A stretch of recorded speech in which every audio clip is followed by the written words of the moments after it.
but what gets me excited, the scent I get in the air is, you know, community collaboration. It's creative people. It's people that are oddballs, whatever you want to call them, inspired oddballs. There's something in the cacophony description that I can't quote off the top of my head that cites that. I kind of think of it as we have a different gene, and so we find ourselves. We find our genetic family because we can't just settle for normal life, and we want to play more and in a different way. And so we find people that like to play these adult kind of games. They like to play with cities, with culture, with life, and it's the kind of things you see in the Fight Club film. It's the kind of stuff we did in Cacophony Society. It's improv everywhere. A lot of things that have become more better known broadly, but there was a really narrow. Before the internet, it was hard to even know those things only existed by rumor. There's a great William Gibson quote which has really become my guiding principle in a lot of ways, which is that the future's already here, it's just not evenly distributed. And so I was always looking for that future. It was very often an artistic and a cultural future. Eventually it would get to TV, to commercials, to MTV, to whatever, and become more commonplace and probably get watered down, diluted.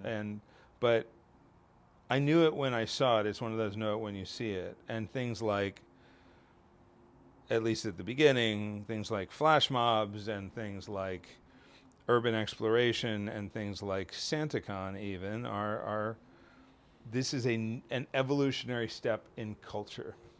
And of course, no one did a better job of cataloging that stuff, of finding it, of documenting it, and was than V. Vale and his research books. Yeah. And so when on the East Coast with this small group of buddies of mine, first in high school and then in college, we're looking for these things. And it's like you're tuning into a channel. Once upon a time, people that are old enough to remember television sets with antennas on them. Yeah, I remember that. You're navigating through the snow and you start to see a shape. It's like a somewhat human form, but like maybe with more antlers. And you start to see there's something there, and that thing ends up being a research book, or that thing ends up being an industrial music act that's like Throbbing Gristle, that's noisy and things with strange costumes, and so this Gibson thing holds up really well because it's there. You just need to accumulate enough of it and find enough people that have seen it, witnessed it, to go, yeah, I saw the guy with the penis, the split penis. Yeah, it's in this book right here. And you are looking for other people that have seen the wonders and whispers. And I don't even know.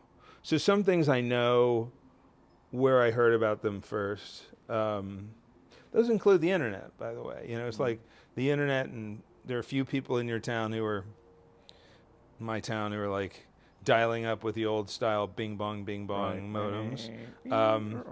Knew how to do them. I was not one of them, but we all sort of started piecing together. Some of these are communication technologies that are going to give us access to more weird stuff. But in some ways, before we had email, before there were websites, we communicated by T-shirts. So right now I'm wearing a T-shirt for a very weird anime. It's unusual amongst animes, just in its style and sense of humor. FLCL, also known as Fooly Cooly, which was around for years before I didn't heard about it. I think I actually heard about it at Comic-Con because there was all this buzz because, and this is like a 2006 Comic-Con, so it's years ago, 15 years ago now. It's like, yeah, it's this really weird with this robot rocket ship girl, and it's like Totoro, but not as safe, not as kid oriented. But you hear it's out there, and then you start looking for it, and if you see the guy with the Fully Cooley T-shirt, he's probably into all the stuff that you're into. Like it kind of came as a package, and that's how I also expand my first time at Burning Man. And to be clear, I went to Burning Man 3 times, 96, 97, 98. And my feeling was I'd gotten there too late. And now, and people laugh at that. People are freaked out by that. I'm freaked out that they're freaked out by it.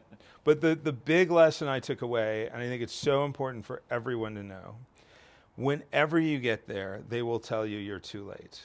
They will tell you you just missed it, and they will always be wrong, because the best year is always the first year that you're there. The year you can experience it, that is the best. With anything. That is exactly. With anything. It doesn't matter whether it's Athens, Georgia, and REM, Seattle with Nirvana, Liverpool and the fucking Beatles. It's New York with any number of things.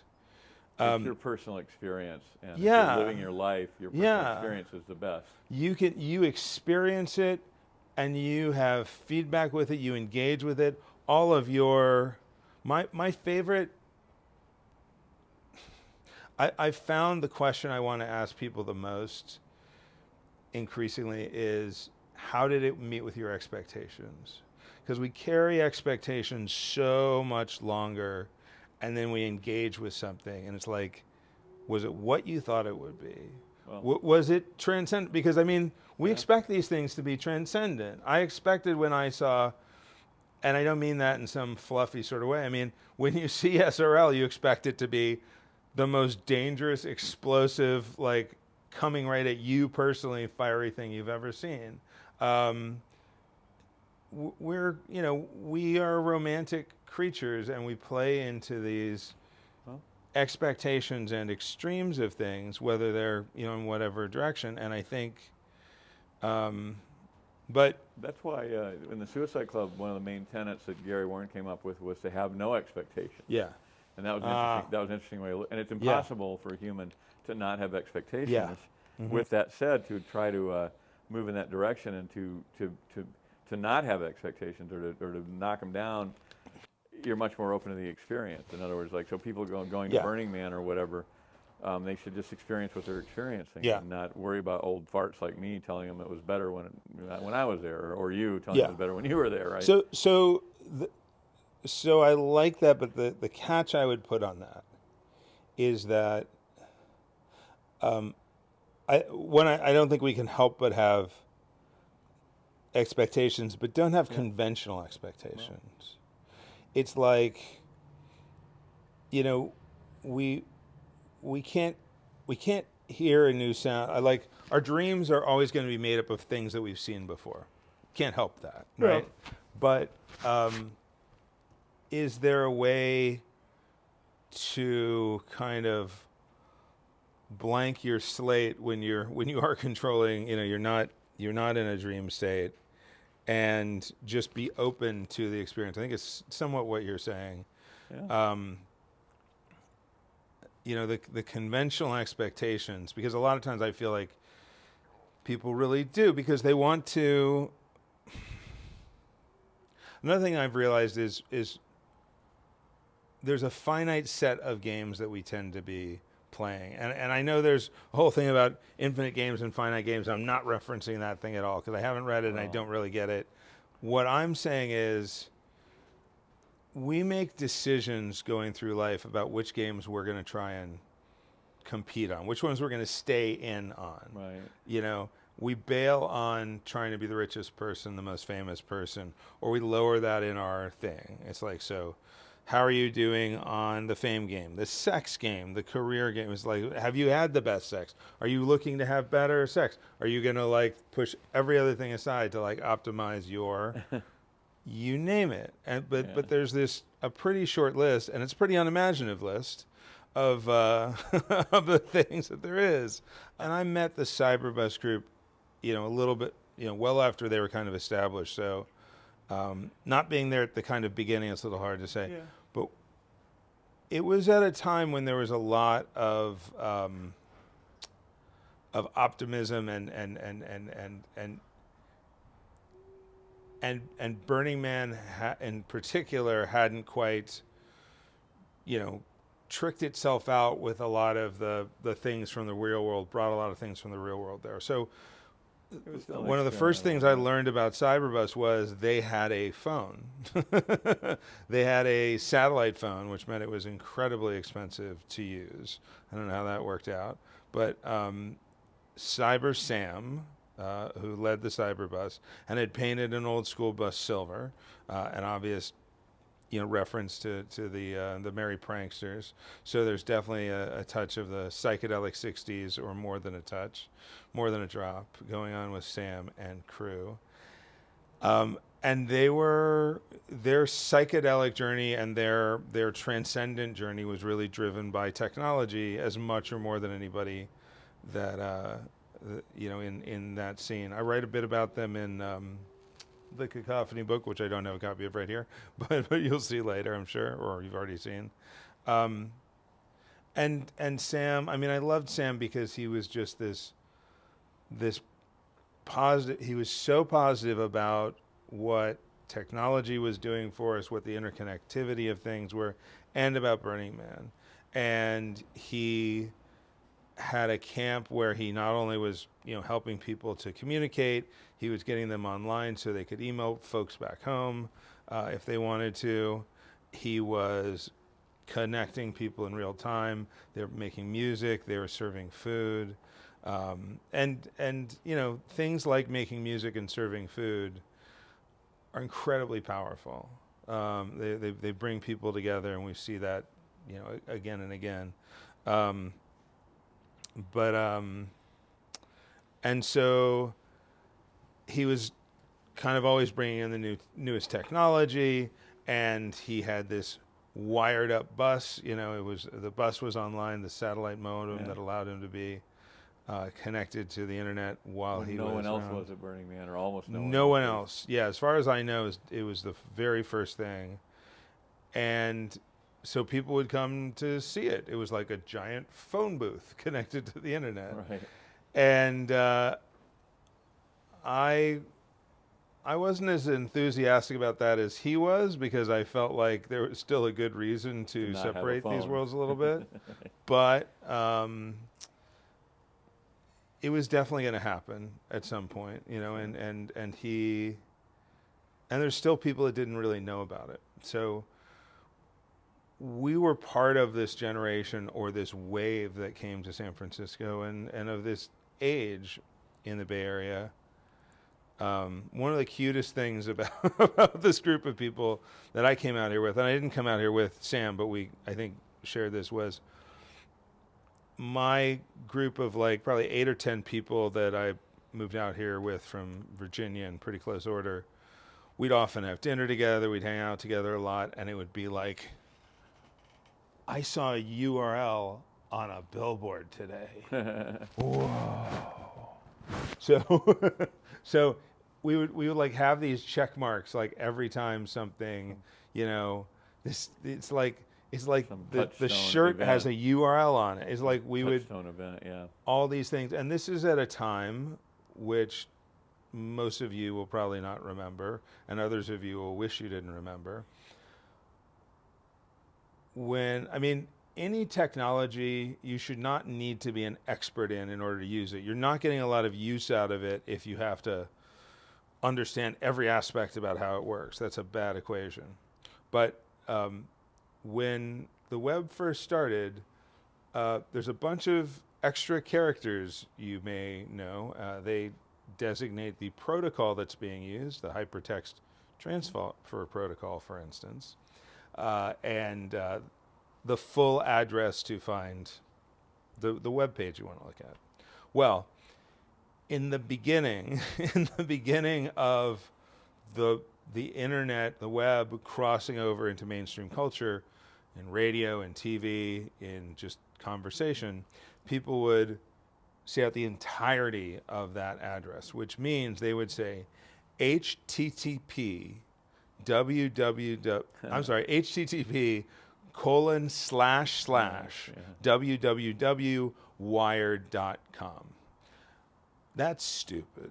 I mean, that's just, it's like, because, they all have that standard beginning, and so you don't need to do that.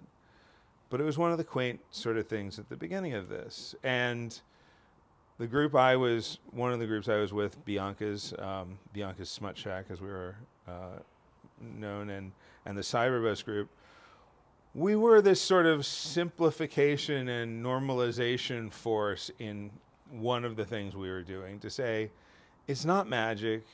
Don't do the magic thinking thing. This is actually, let us help you demystify this stuff and make it actually be useful, because we see this as being really, the potential for this being really useful. And part of it is we need to take, that magicking out of it.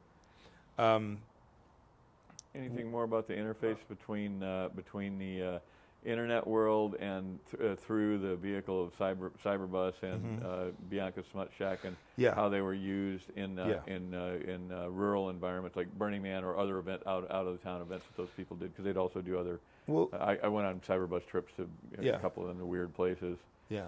Rural California. The first thing I want to bring them together on is they're really touching on older traditions in the Bay Area. They were inspired by the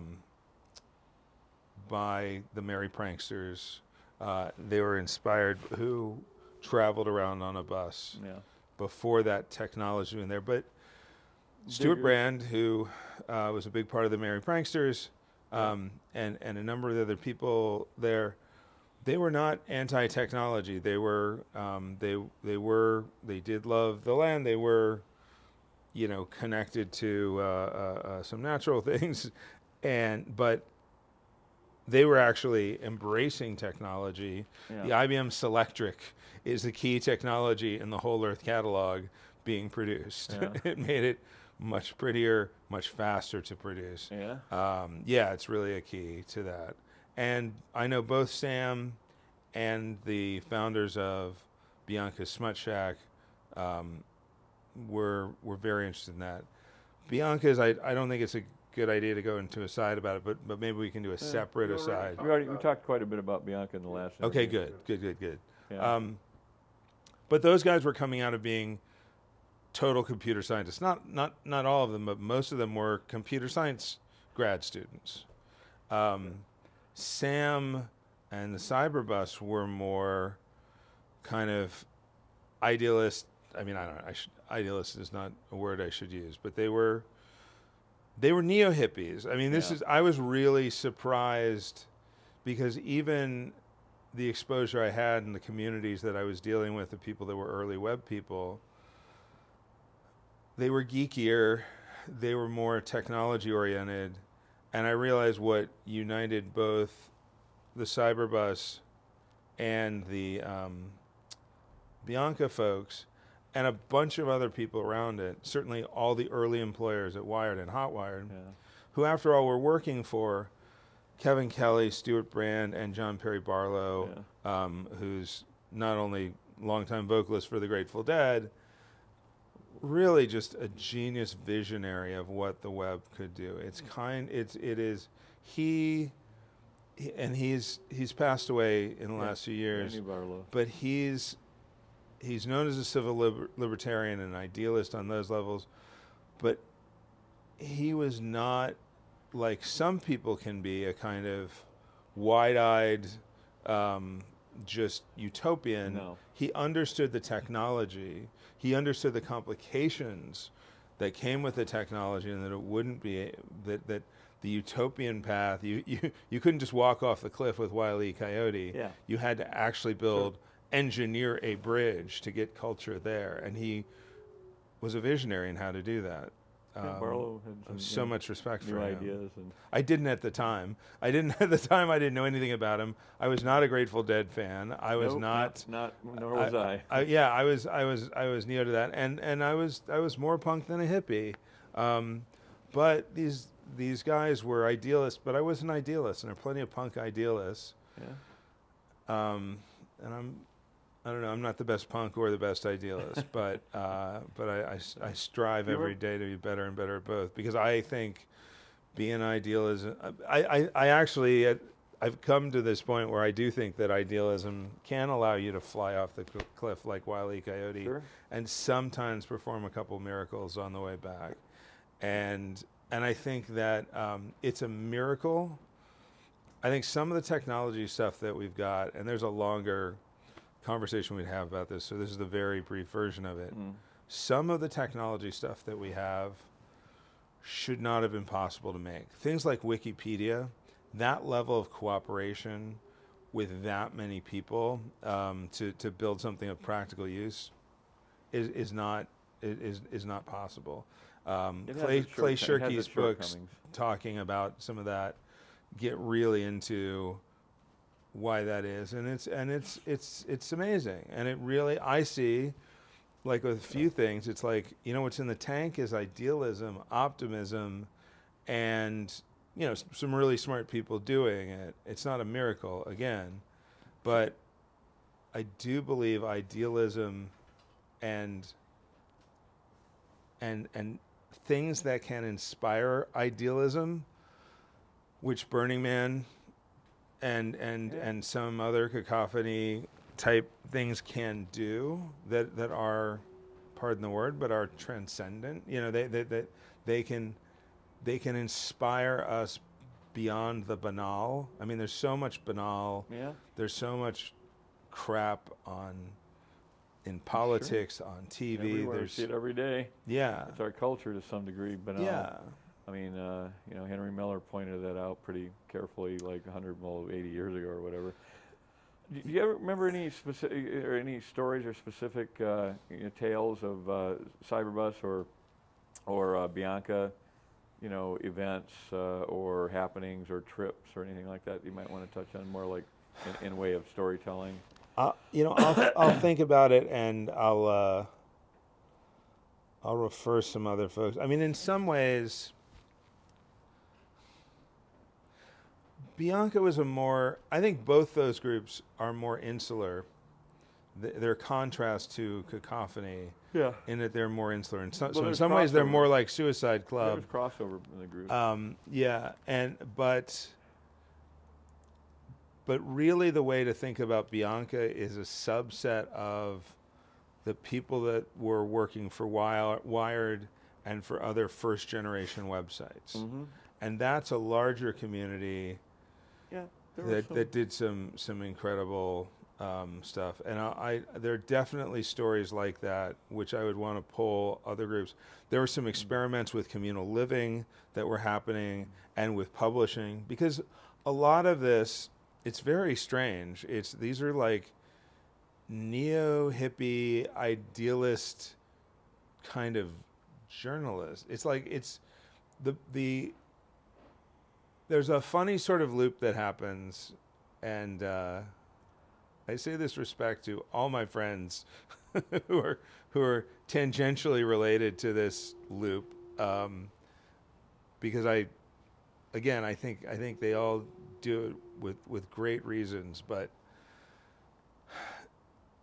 when you go back and look, and just look at the marketing campaigns. Do you remember, Apple, the Apple personal computer at some point, the Mac took over and became our idea of what the personal computer was. But before that, there was the IBM. I've been thinking about this a lot. There were the ads for the IBM, also in 1984, I believe. The IBM personal computer, which was the Charlie Chaplin character. Remember that? Vaguely, yeah. He's sort of walks around. And I was just a kid. I was a kid. I guess I was. If it was 84, I was 14. But the ads probably started when I was a bit younger. And if you watch those ads, and you can pull it up now and watch them, the message was, this personal computer, a computer in every home, and it's gonna revolutionize our world. Why? What's it gonna do? Is it gonna, is it the Jetsons? Is it gonna fly us around? It's going to deliver pornography. You'll be able to make a household budget with pie charts.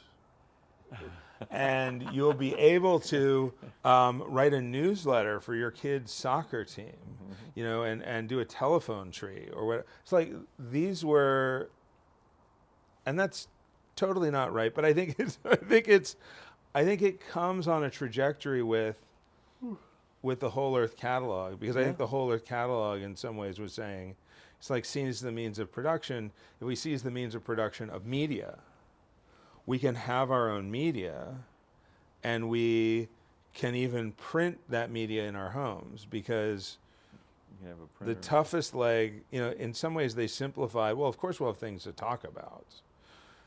The content was a little bit skipped over. And I'm younger than that generation that was having whatever dialogue there was. So maybe I'm just tone deaf to other things that were happening. But what I observe is that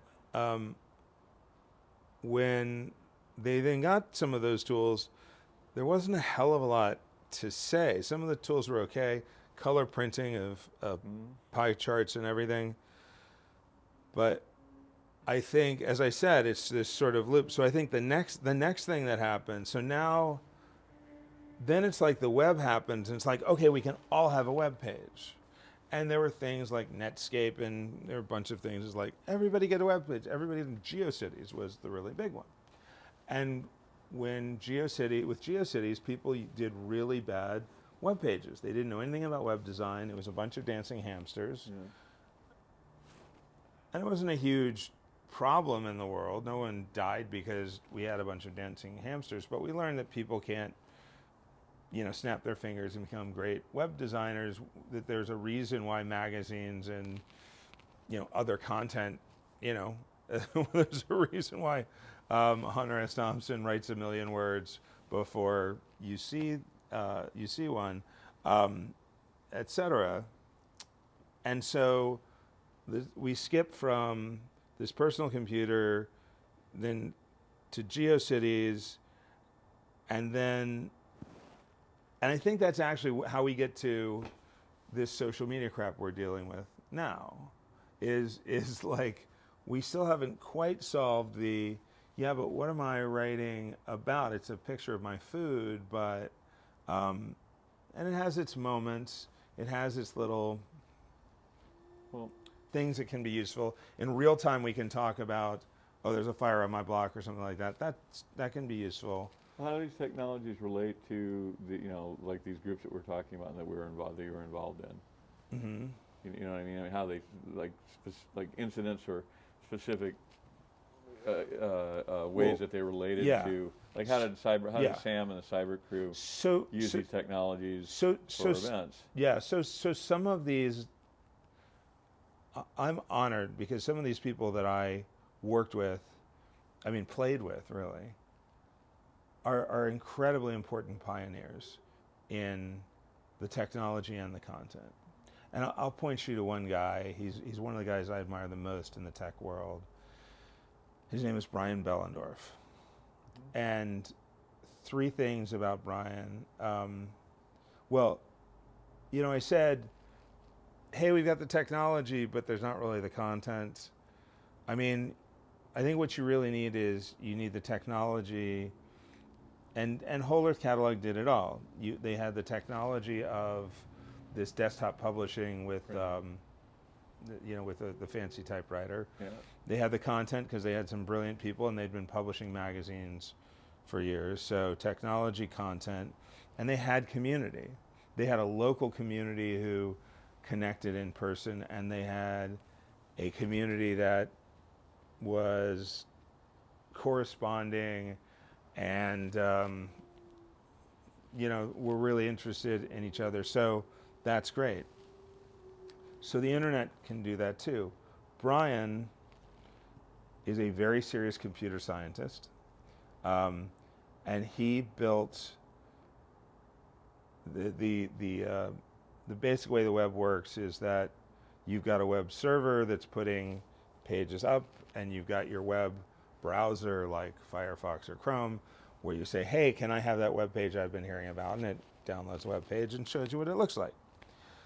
So the server is kind of the trickier bit, and Brian wrote, is the primary builder of, or author of the Apache server, which is the most used server software on the planet. And he put together a group, including really in a communal, amazing kind of only web sort of way. And it's, when you hear about open source software, this was the kind of flagship project.